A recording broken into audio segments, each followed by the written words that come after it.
పవిత్రమైన రోజులు. ఇది 10 రోజులు చేశారు. ఎందుకు చేశారు నాకు తెలియదు. ఆగమ శాస్త్రాలు దాన్ని అనుమతిస్తాయో కూడా తెలియదు.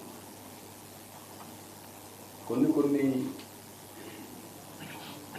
వెంకటేశ్వర స్వామి ఇక్కడ నెలసినప్పటి నుంచి ఏ సాంప్రదాయాలు అయితే పాటిస్తున్నామో ఆ సాంప్రదాయాలను ఉల్లంఘించడం కూడా కరెక్ట్ కాదని నా అభిప్రాయం.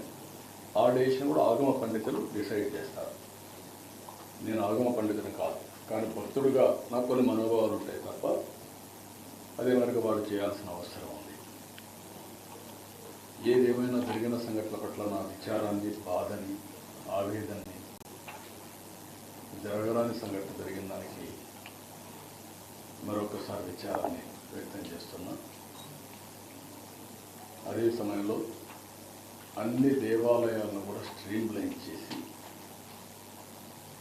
ఎక్కడ కూడా అపచారం అనేది జరగకుండా అనేక రకమైన రిఫార్మ్స్ అనేది తీసుకోవాలని,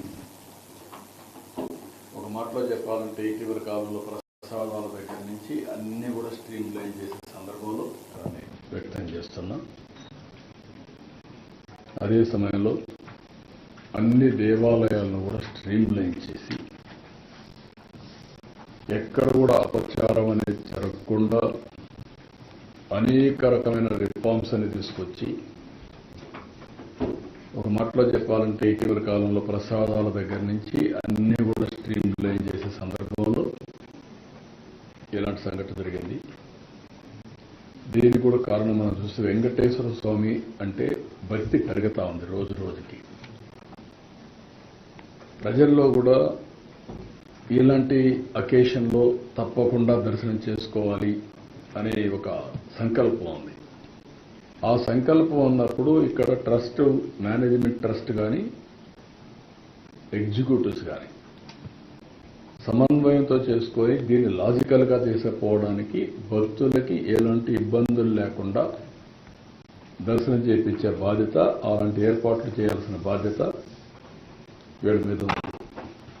అది కూడా చేయాలని కూడా నేను చాలా స్పష్టంగా చెప్తున్నా. ఇప్పుడు నేను ఇక్కడికి వచ్చినప్పుడు కొన్ని నిర్ణయాలు కూడా తీసుకున్నాను. ఆ నిర్ణయాల్లో మీరు చూస్తే 6 మంది చనిపోయారు. వాళ్ళ కుటుంబాలకి నా ప్రగాఢ సానుభూతి తెలియజేస్తున్నా.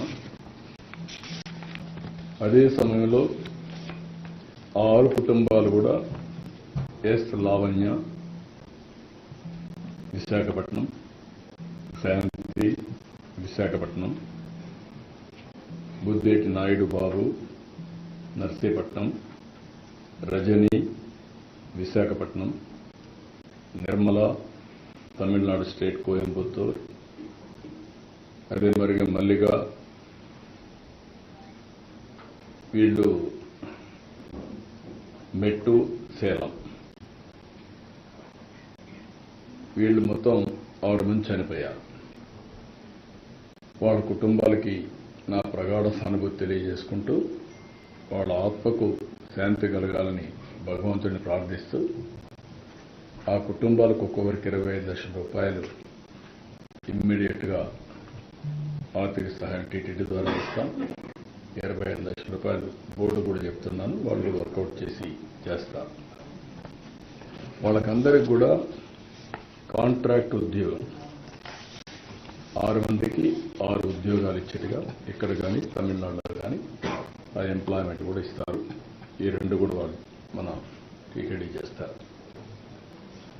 ఇంకొక పక్కన ఇద్దరికి కొంచెం సీరియస్ అయినాయి, దెబ్బలు తగిలాయి.